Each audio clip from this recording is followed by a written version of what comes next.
12 rounds of adrenaline. Hey, you look kind of tough there, bro. I bet you're a tough dude, huh? Nah, man. Hey, you know what, Tony? Actually, I used to box when I was a kid, man. That was one of my passions when I was a kid. Unfortunately, man, I started using heroin at the age of 12. You know what I mean? So, I started using dope with my mom, and those all my boxing aspirations, they died in the cooker, man.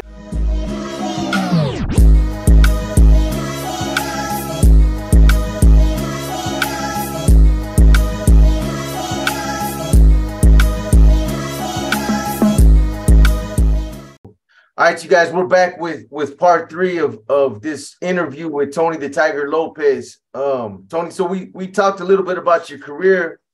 We talked about, you got a channel, your YouTube channel. Again, I want to mention it. 12 rounds of adrenaline. And again, I want to encourage all the subscribers, my subscribers, if you guys can help him build his channel, man. I want to support him. I want to help him build his platform. So if you guys can go over there and subscribe, man, it'd be highly appreciated. So let's get back into what we were talking about, Tony. We're talking about, so you said your gym is, I actually thought it was in Fairfield, but you said it was somewhere else. Yeah, it's in Sacramento. Okay, it's in Sacramento. So you joined your longtime friend Ed Feliciano and Bobby Sanchez at the Deepwater Academy in Fairfield. I guess that's where the confusion came in. But to help team up and coming local boxers. Yeah, you know what? Because they're always out there doing stuff for fighters out there, And I don't mind it. I like it. But I only do it when because I feel funny walking into a gym because I don't want to walk into a gym and feel like, oh, he thinks he's bad. Oh, that's Tony Tiger. He thinks he's, I don't like doing it. So, because how people are, that's not the persona I carry. My persona is always just having fun talking shit, Yeah. And that's what I do. But, some people there's haters and they want to start saying something or something like, I don't have time for that. I like going into a gym and being able to help kids out.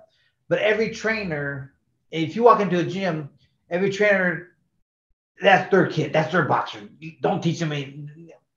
I ain't got time for that. You know what I mean? Yeah. So this one kid that has the owner of the gym that I'm at now, he used to box for King too.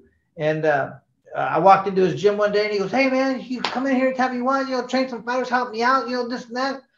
So that's how it kind of started. I used to do it in my garage, but then went from the garage, went to this gym.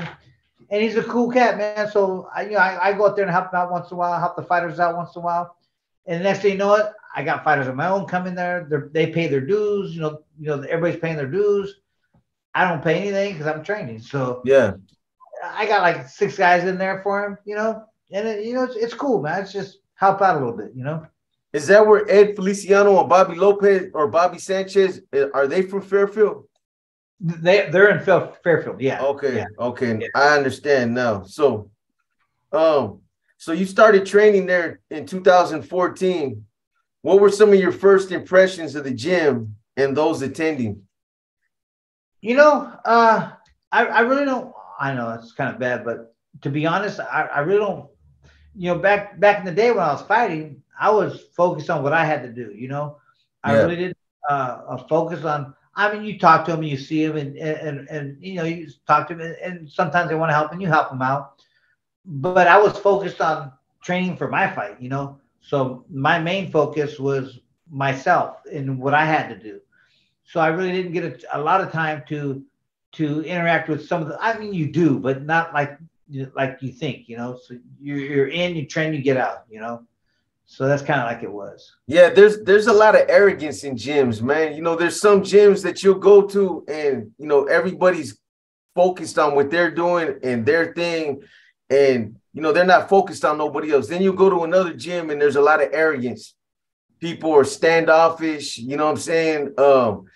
Like you said, they'll look at you as somebody coming, oh, this dude thinks he's the shit because, his name carries a little bit of weight. You know what I'm saying? And that can either get in somebody's head and affect the way that you train, or it cannot. You know what I'm saying? So those are things that I've noticed. Different gyms that there's different kind of atmospheres. You know what I mean? Yeah, you know what? And for me, it doesn't affect me one bit. I still got to do what I got to do. Right. You know, like I said, some people like you, some people hate you, some people can care less. And for me, don't bother me one bit. Whatever category someone falls in, that's okay too. I don't care. Yeah, that's right. I'm not wasting my life worrying about what other people think of me. You know what I mean? I do me. You know? Yeah. Do you often come across a boxer that catches your eye as a natural or gifted? Yeah, but not too often. And you know what? Some people just have it, and they do. I've seen some amateurs that I'm going, oh my God, dude, you should be a pro. If it wasn't for your age, you'd be a world champion today. And they just have it. You know, I've seen some pros.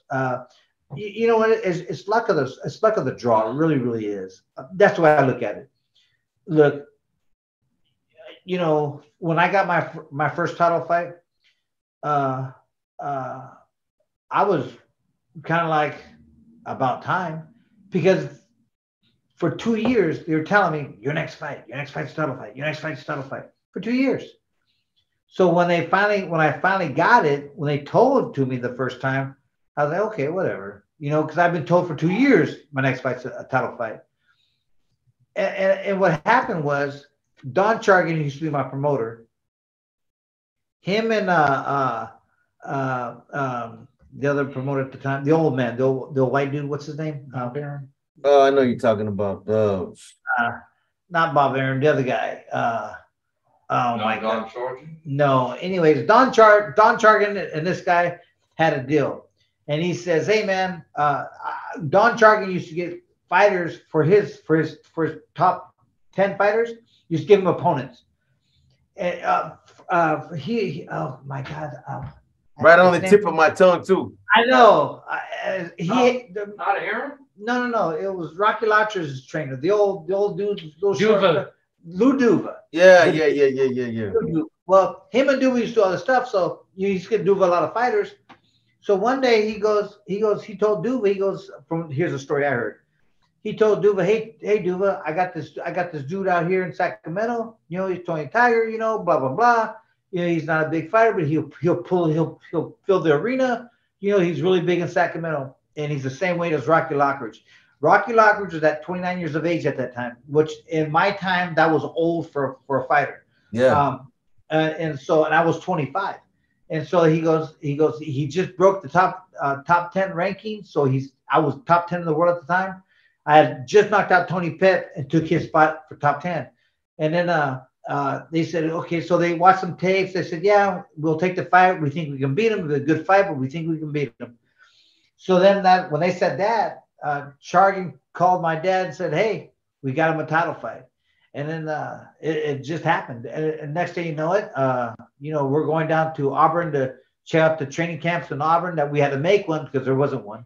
And then a lot of people were willing to help out. And it took here's that stupid saying, it took a whole community, because it did. Because, you know, when you go to Auburn, there were people willing to give up their spaces to put a gym in. They were willing to build a gym.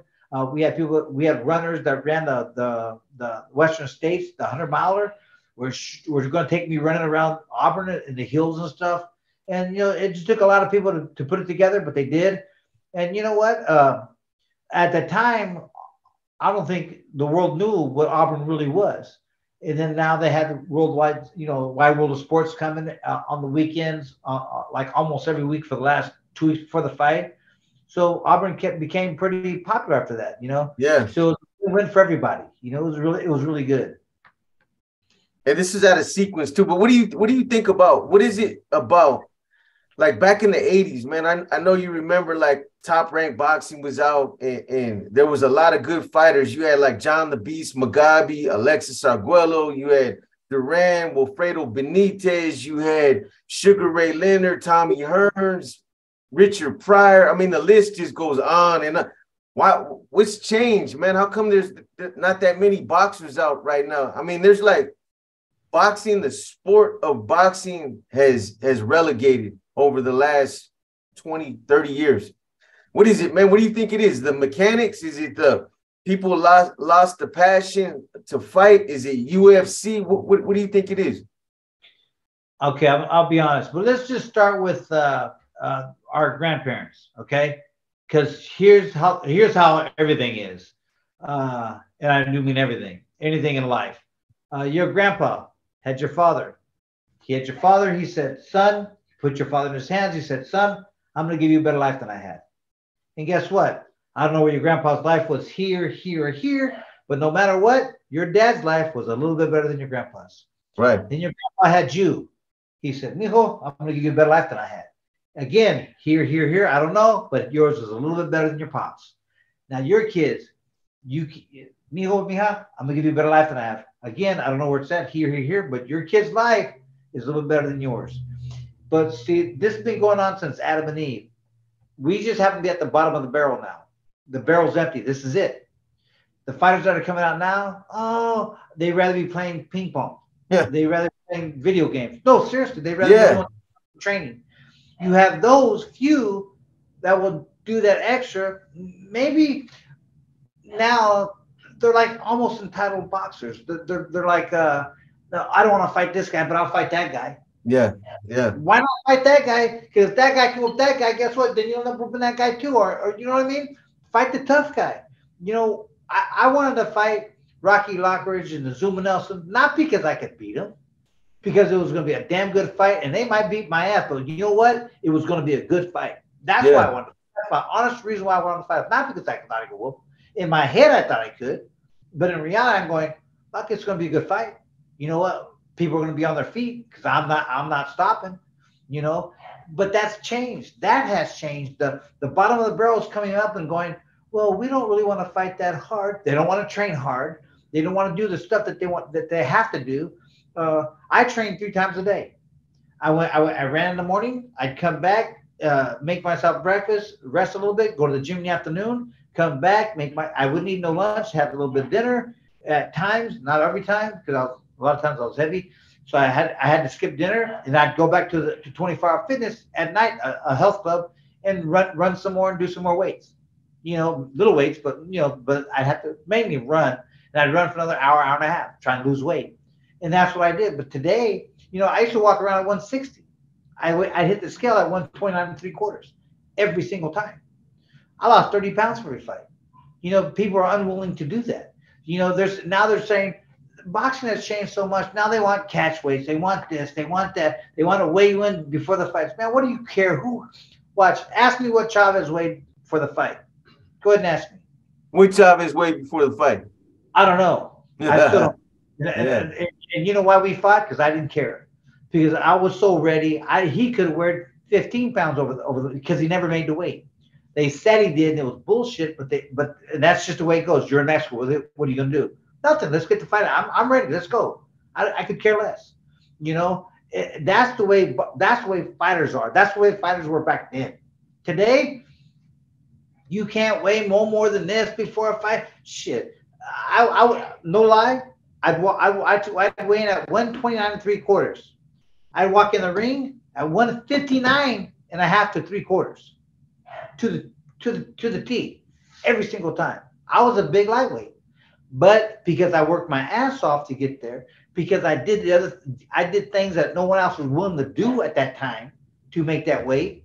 Now you want to restrict me? You want to say I can't do it? That's stupid. Yeah. I mean, if I'm willing to work for it, why not give it to me? I'm putting them to work. Not everybody wants to do it. Not everybody will do it. I did. Even when I fought at 135, I still had to lose weight because my rest weight would go up. At 140, I still had to lose weight. It was a little bit easier. At 140, it was a little bit easier, but it was still work. And I think that's really how it should be. Get these little crybabies that say, I won't fight this guy, but I'll fight him. But they want the easy fight. They want the easy fight. They're divas. Yeah, and then they want to make millions. I mean, dude, okay, watch. I think money has ruined boxing. I really do. Yeah, Because man. what? You're the champion, I'm the contender. You're making 10 million, I'm making 3 million. Guess what? Let's say you knock me out in the first round. Dude, I'm a millionaire, bro. I don't care. Yeah. I could care less. You know what? And on the streets, here's the credit. Bro, you got knocked out, bro. What happened? I don't care, but I'm a millionaire, dog. You get hit for free, fool. You know what I mean? So what's the reality there is you're rich no matter what. Yeah. So that want is gone. The want, my want was my first title fight, I made $30,000. You want to make more money? Win. My second fight was 150. My third fight, I think, was 225. And my highest one was Don King was 750. They didn't even pay my division $1 million paydays yet. It was 3 years after that, 3 or 4 years after that, that division started making $1 million paydays. You know, everybody, you know. Look at Mayweather. Yeah. It's ridiculous, man. Oh, yeah. You know, and watch. I'm not mad. Shit. More good for him, you know. Yeah. Mira, porque he's another guy that changed the way boxing is. Dude, he can fight grandma in the alley and he'll make $10 million. You know what I mean? Because people watch. Yeah. You know, I think people watch. I'm not a Mayweather hater, and I'm not a Mayweather liker. You know, I could care less. You know, I think he's a good runner. I think he's really good defensively. He's nowhere near the capabilities of Pernell Whitaker. You know, to me, if you want to know the truth, I think Mayweather is a Pernell Whitaker wannabe. Porque Pernell Whitaker will stand right this far in front of you, and you couldn't hit him if you tried. You throw 10, 20 punches, you couldn't hit him. And he would move back. He'd stay in your face the whole time. That's the difference. Mayweather, he runs around, you know. I'm not here to run a track race, fool. I mean, it's a fight, you know. Yeah. But so that's the difference between Mayweather and Pernell Whitaker. Mayweather would be a Pernell Whitaker wannabe. Not talking smack about any one of them, because Pernell Whitaker made more money than you could shake a stick at. So more power to him, you know, for doing what he did. You know what I mean? Mm-hmm. But you know, but as a fighter, I want to see the fight. Hey, bro, I'm like you. I want to see someone go in there and get knocked. I want to see it. I want someone to fall right in front of me and go, you know. I want to see that, bro. You know, I like the fight. You know, I like the fight. I like the fight game. You know. That's right.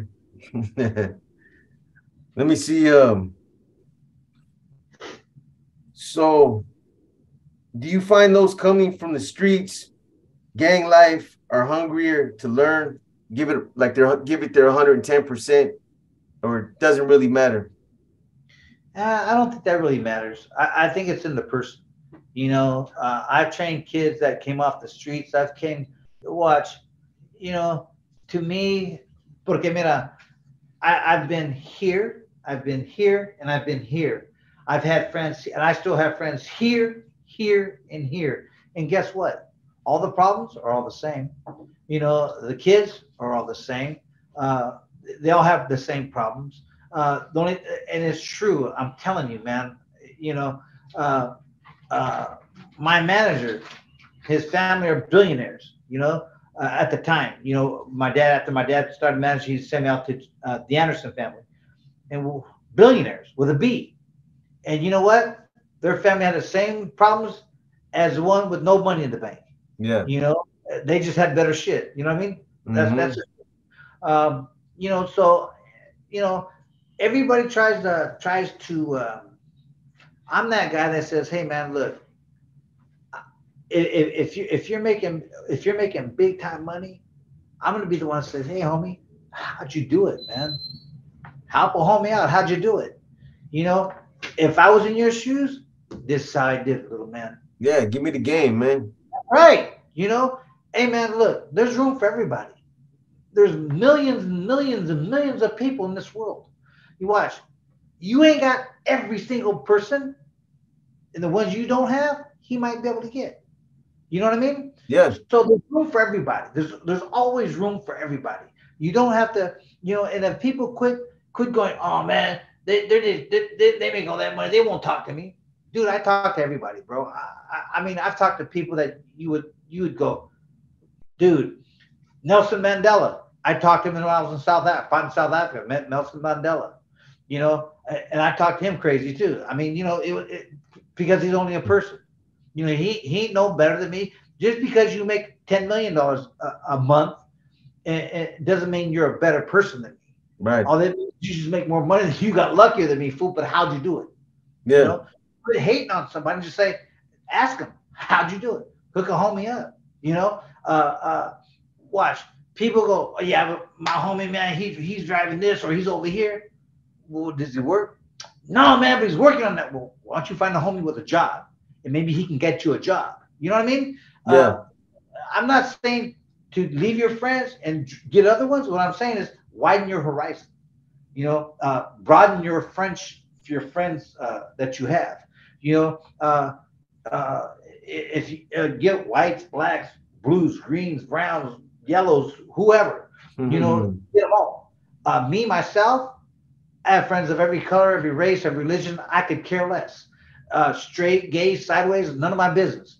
You know, how all that shit is. Hey, man, I don't even know what you are. I could care less. As long as you're cool with me, I'm cool with you, and that's all we need to know. You know, and if you can help me out, I mean, shit, there's people out there that still help me out. Okay, I own a plumbing business. It's called Tony Tiger Plumbing, Sacramento. Yeah, get that in there, man. Yeah, but watch this. But even people that hire me, hey, you know what? I tell them, hey man, I appreciate your business. Thank you. And if you get any more business, please give me a call back. I'm appreciative. You know, hey man, I'm a working man just like everybody else. I didn't make the millions they're making today. You know, if I was fighting, I'd make more. You know, I'd be a Mayweather. I tell you, because I got the old mentality. You know, that's kind of how it went. You know, but you know, so that's kind of how that's how I run my ship, I guess. You know. Yes, sir. So you kind of already touched on this, but do you train female fighters as well? Do you find a difference in their approach, commitment, and their endurance? I would imagine so. Hey, what do you think it is? Tell me, what's your thoughts on that? On female fighters, I mean, there's a lot of different things that factor into it. Being a woman, a female. I think, you know, they feel there's different, you know, different pressures of being a female fighter. You know what I mean? Their approach, their commitment. I don't know, man. What do you think? Okay, watch this. Let me break it down for you. You know why they're easier to train? Why? Because it's a man sport. They entered a man sport. Watch this.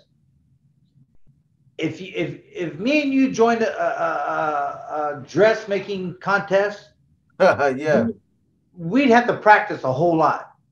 And if we really wanted to win, we'd practice every freaking day so that we go in there and look stupid, right? What do you think they do when they enter a man sport? And it's a man sport because it always has been a man sport. But do you really think that they think that it's a man sport because of all the controversies and everything that goes on between male versus female? You really think they look at it like that, or it's just a people sport? I think a lot of the women look at it like it's a man, like they're stepping into a man's world, you know, and so they have to be better. And you know what? Most of them are. Well, watch this. Most of them train harder. You know, they put forth more energy, more. If you tell them to go home and practice, guess what? They'll go home and practice. Yeah. Whatever you tell them to do, they'll go home and do. Guys, they go, I'm gonna go have a beer tonight. You know, they're not as serious as women because it's kind of like me and you get into that dress contest. Me and you have to be better than they are because that's what they do. We got to practice. Right, and right. If we win, we're going to practice. We're going to practice more than they are because we want to win. You know, it's the same thing. Boxing, I'll watch. To me, all sports, the way the world's going right now, watch. I think boxing, a man should never fight a woman. That should never happen. I'm not saying men are bigger, badder, and better than women. I'm not saying that. I'm just saying, you know, to me, God made two sexes, men and women, for different reasons. If you ask me, watch. If you get a woman at 100, and let's say I weigh 170 now. You get a woman there with I weigh 180 now. Okay, you get a woman that weighs 180. you know what? I'm a damn near killer because I'm that guy. You know, because you put some gloves on or without gloves, however you want to do it. I don't care. Yeah. Hit me, you're getting knocked. I don't play. I don't Yeah. want to get. So, but that's just me. And you know, some women are tough. Some women don't want to. I mean, it varies. You know, it's women. All the guys that think they're girls and jump into girl sports, cut that shit out. You know, just like a man don't want a woman jumping in his ring, you know, and trying to prove like they're better than the man. They're not doing that in boxing. Women are fighting women. They're not fighting dudes. Or I hope they're not. You know, and if they do, it's stupid. I would never let my daughter fight a man. But I have told her she runs her mouth too much. She's gonna get hit. So you know, just let me know. You know, let me know who did it. And you know, but that's kind of how it goes. I think women belong in women's sports because they're evenly matched per se because they're women. Men stay in men's sports because they're evenly matched and because they're men. Because we're made different. You know, I believe in God. You know, God made man, God made woman. He made us a little bit different. You know, and if you don't think so, I can pee on a wall. Can a woman? You know what I mean? So there is a difference. You know, I mean there is, and so you know, I think like some can. yeah, that's a whole different subject. Yeah, man. But you know what I mean, bro. I mean, watch. You are who you are. Be you. Just don't. If you're a guy, if you're a girl that thinks you're a guy, and you're a girl, don't try to make me call you Mister because I'm not. You know, if you're a guy that's dressed like a girl and you want to be dressed as a girl, I'm not gonna call you Mrs. I'm gonna say, hey, dude, what's up? You know, I'm not. You know, because why should I have to change? Why should I change my? Watch this.